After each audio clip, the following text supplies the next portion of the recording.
بله تماشاوان هێژان هاژی ji Berlînê bawayekî zindî endamê Komîta Peywendiyên Derveya Kesê Siyamend Hacol gel min e berêz dema te baş be. Baş çava. Berêz em ê ji civîna te Wezareta Derveya Almanya îro dest pê bikin ew civîn ji bo çi bû we tê de behsa çi kir?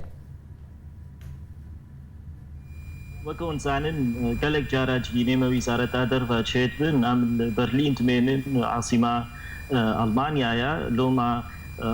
گوتشنە گرنگ هەبن جوینێ هێبن vê carê bêhtir ser Cinêv bû daxwaz kirin ji me pevrebax bin nerîna me ser civîna Cinêv çi ye hevalê me hazir bin kîne ji boî têkilî wê dê bikin û zanin gelek welatê Ewropî weke Alman jî li Cinêv hazirin û dixwazin گو وقتاوی اندامی وای وزارت درve her hazır bin tekiliya به حوالی می انجمنی را بکن گوی ولود خواست زن بچینا جوی بدری tekiliya هفر بکن ولی دی ام سر وک هجار سر روشا کردستان سوری و سوری کلم فرید اخری باشه ما مستری سر روشا کردستان سوریه چی گفتگو هات کرن جالیه چی دو گفتگو کرد ام بهتر راستی سر كرد سر آخرين روشا كردي سوري روشا ما جوجلك كرسانا سوري فعلا بوا سنكي سر سياستي بيدي آخرين وهرجار دانستان نيمة دجي مسألة درباس بنا بيش مرجي ما تشتكي جلكي جرينجا أمريكا تينزمان باشا وزارة درفيا ألمانيا لسر وجرا بيشمرجا پێشمەرگەیەن ڕۆژئاوا چ دبێژە هەل وەستا بێ لە سەرڤەیەکێ چییە؟ ئەو ئەڵمان خوا تمۆ فێواناکێ نینە نا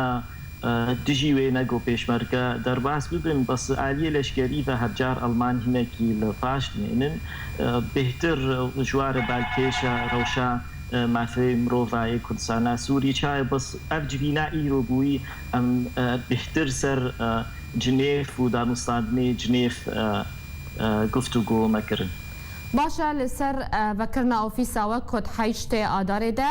هونه اوفیس که خوال برلین پایتخت آلمانیا وکن اف اوفیس جبوچیه و چه کاری بکل آلمانیا؟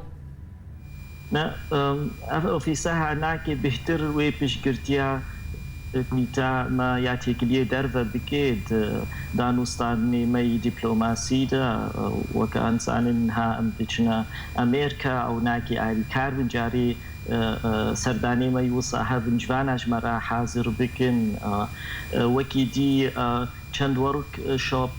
جمرا چید بن جبوی حوالی ما یک کمیته تکلیه در و آلیه دانستانی ده خودش و بخن اف مکتبه هناکی اوفیسه هاویش مرا حاضر بکه وکی دی اوفیس بخوا آلمان وزارت در و پشگرتیاوی ناکید که دکارمند ویلوی دی هفن و اوفیس بخوا کریاوی ناکی مصروفای های همو وزارت در و یا آلمانی دی وکم گو بهتر جبوی پشگرتیامی کمیته می تکلیه در و کاری دیپلماسی در پیشگیری بهش مرا باشه امریکا و خواندی کرد کون سردانا وی ولاتی بکن 27 مهده جی شانده و دچه امریکای باشه اف و خواندن مبس جی چیه امریکا جبر چه و خواندی دکه نه دوی از تشکی سراس بکم یعنی ما راستی داخواست کر ام هر امریکا سالا چوی ما داخواست کرد بو ام سردانا امریکا بکن وزارت دروی امریکی گوتن کنگی ام بخوازن حاضرن نجبوی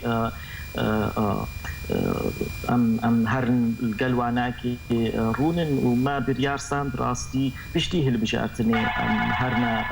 امریکا لوماجی امان منزانی و براستی حوالا ما هبود گوتن بلکی ترامپ سر بکویش برلو باشتر ام دومین پشتی هلبجاتنی سردانا امریکا بکن و راستی و صادر کت امها دچن امی کسی شیروات منداری ترامپ رم هیچکن ام کردن با آخرین وکوگوچی کنگرس سنات وزارت در جوینه مهنا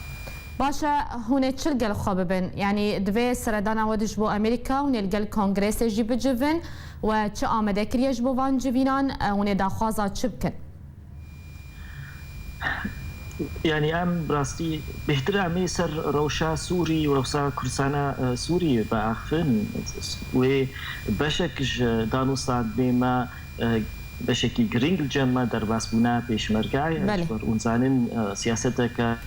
أساسية بيشمرقا أو داخوازا واقو بيشمرقا كردستانا سوري در باسي كردستانا سوري بن أفناك صديصة وتحمو دانوستان نيمة جهكي جرينج بقري جالي دي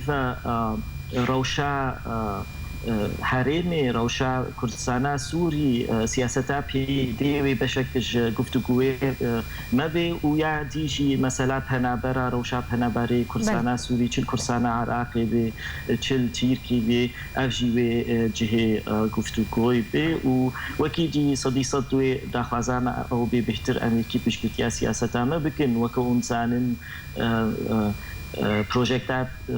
انجمنان اجتماعيش بوي سوري فدراليزم دستورك محاضر كرديا افجيوي بشكل گفتگو مب باشا اف سردانا وجبو امريكا و چند رو جان دريج بك ولقال كي بالتايبتي هون جوينان بيك بينه وت برنامج خورداني سردانا ما و حفتي كي دوم بكي امي وكا وشي قوت جوينامة بوزارة خارجية هيا وكيتي كونغرس كوميتاتي كليه دربي كونغرس جواني ما هيا كوميتا لشكرية كونغرس جواني ما هيا وجواني كيما القل كوميتاتي كليه دربي زيناتي أمريكي هيا وكيتي أو think tank هنا أو ناكي نافندي لكولينن يقلق جارة وكشي ورمندار حكومة ركارت كن تيكليه مبوارة هنا يكي دوا أمي محاضران ويدري بدن يكجي بكري بي يكا قرتي بي وهنجوي ديجي قلق كسي سياسة مندار ورن حاضر بن لكل فان وحاضر ببن وكيدي هي چند خوازي ما هنج بوي هفديتنا ام الهيفيا برسفكينا بس ام هيفيت كن بنتاغون را ام قاربن رونن ام الهيفيا برسفكينج بنتاغون وچند تشتي دي جيلاني دي هنا ام هيفيا برسفينا بله گلک سپاس اندام کمیتا پیوندی اندروی انکسیس یا مند حاجو جه برلینه با اوای کی زندی طول گلمب